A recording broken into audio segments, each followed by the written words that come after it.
పిల్ల పెళ్ళి అయిపోద్ది కదా ఎక్కువ మాయగా అక్కడ ఎవరున్నారు వేరే వాళ్ళు వస్తే పిల్ల పెళ్ళి అయిపోద్ది అన్ని చదువుకుంటాయి చిక్కుముళ్ళు అన్నీ ఇడిపోతాయి అని అన్నా. అంటే ఆ మాటలో మనసులో అనుకుందేమో రాకూడదని అనుకుంది, రాలేదు. తను రాకూడదు అనుకుంది. రేపు పొద్దున కూతురు పెళ్ళి అయిన తర్వాత కూడా నా గుమ్మం ఎక్కడా అంటే రాకూడదంటే బయట అదేలే అర్థమైందిలే. నాకు మామూలుగా నేను తన మనసులో రావాలని ఇష్టపడట్లేదు. నేను చెప్తున్నాను మామూలుగా తను రావాలని ఇష్టపడట్లేదు, అందుకని నేను అంటున్నాను. దానికోసమే నేను ఇప్పుడు అడిగాను. ఇప్పుడు ఆవిడ వస్తే నాకు క్లారిటీ ఆమె చెప్పాలి. ఆమె చెప్పేటప్పుడు నేను దిగాలి. ఇవాళ అంటున్నారు కదా దేవతలు ఉన్నారా లేరా అని. ఒక్కొక్కళ్ళు పొనకాలు వస్తేనే దేవతలు అంటున్నారు, పొనకాలు రాకపోతేనే దేవతలు కాదు అంటున్నారు. ఇక్కడ అంటున్నారు మనిషిగా చెప్తుంది. ఎందుకనంటే ఆ భగవంతుడు ఉన్నాడు కాబట్టి మామూలుగా మనిషిలాగా చెప్తున్నా. ఇలా ఎవరు చెప్పరు తెలుసా. ఎవరైనా వస్తే అవి పొనకాలు వచ్చేసి ఎకేకలని పతకమలని డొల్లాడి చెప్తే అది దేవతలు అంటున్నారు, దేవతలు అంటున్నారు. కానీ ఇక్కడ నేను అలా డొల్లాడను. నా దగ్గరకు వచ్చిన వాళ్ళకి దేవతలు వస్తారు. దానికోసమే ఇవాళ ఆవిడ ఉందా లేదా అనేది నాగులు ఎల్లమ్మ ఆ రోజు అంది కదా. 7 వారాలు తిరిగిన తర్వాత నేనున్నా నాన్న నీ పనులు నేను అవ చేయట్లేదు, నేను గెలుస్తాను అని అంది కదా. అన్న తర్వాత ఈ రోజు ఏమైందంటే ఆ పవర్ అనేది నాకు వచ్చి చెప్పాలి. ఇవాళ నీ దగ్గర ఉంది, నీ ఒంట్లోనే ఉంది, నీ పక్కనే ఉందామా ఉంది చెప్పాలి నాకు వచ్చి. ఇవాళ నాగులు ఎల్లమ్మ ఉందా లేదా అనేది నాకు చెప్పాలి. ఉంది ఉంది కాదు చెప్పాలి వచ్చి బయటికి. ఎప్పుడు వెళ్తుంది ఏంటి, ఆమె పళ్ళు అయిన తర్వాత వెళ్తుందా లేకపోతే ఇప్పుడు వెళ్తుందా, నాకు పసుపు కుంకుమ పెట్టించుకొని ఇంట్లో నుంచి వెళ్తుందా లేదా నీ ఒంట్లో నుంచి, నాకు అది కావాలి.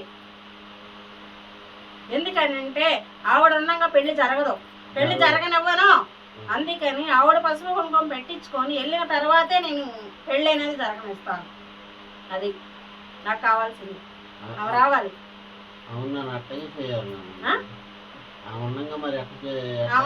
చేయను ఆమె కావాలి. రమ్మను కోరుకో అడుగు. నీతోనే ఇప్పుడు పని ఉంది, నీ పని అయిపోతేనే నాలుగు చూస్తా నేను. అదే నాకు వెళ్ళమ్మ రావాలి. ఇన్ని రోజులు నేను ముందే అన్నాను, మీ ఒప్పలో ముందు అందే మీ ఆవిడ పంపించేసింది, అది కరెక్టే అవునా కాదా. ఇప్పుడు ఆమె రావాలి. నాకు నాగులు వెళ్ళమ్మని నేను ఉన్నాను అందే రావాలి.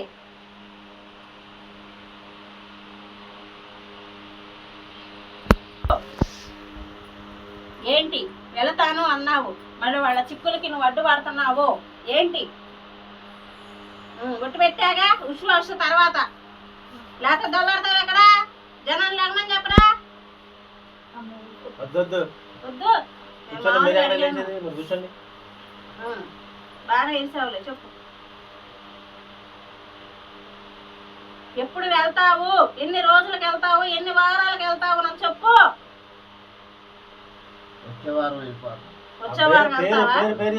నీ పేరేంటి. నాగులు వెళ్ళమ్మ. ఎన్ని సంవత్సరాలు అయింది వాళ్ళ ఇంటికి వచ్చి. 10 సంవత్సరాలు. 10 సంవత్సరాల నుంచి మీ అప్ప ఉందన్నారుగా, నువ్వెప్పుడు వచ్చావు మరి.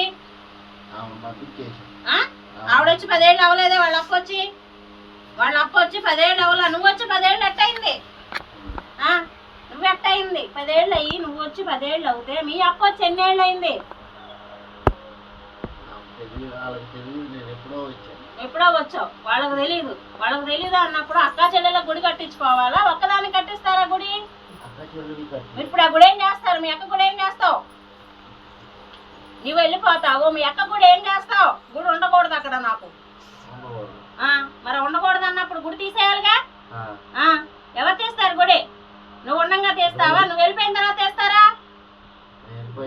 నువ్వు వెళ్ళిపోయాక తీయాలి కదా. ఇష్టపూర్వకంగా వెళ్తావా వచ్చేవారు. ఇష్టపూర్వకంగా పసుపు కుంకుమ పెట్టించుకొని వెళ్ళిపోతావా. మరి ఇన్నాళ్ళు ఎందుకు వాళ్ళు ఇబ్బందులు పెట్టావు. ఎందుకు ఇబ్బందులు పెట్టావు. అమ్మేలా ఉండి పెళ్లి కాని పిల్లలో ఉండి ఎందుకు ఇబ్బందులు పెట్టావు. కావాలని పెట్టావు. కుటుంబాన్ని ఏడిపిస్తున్నా. మరి మా ఆవిడ మొహం మరి పాడైపోయిందిగా, వచ్చుద్దా మరి.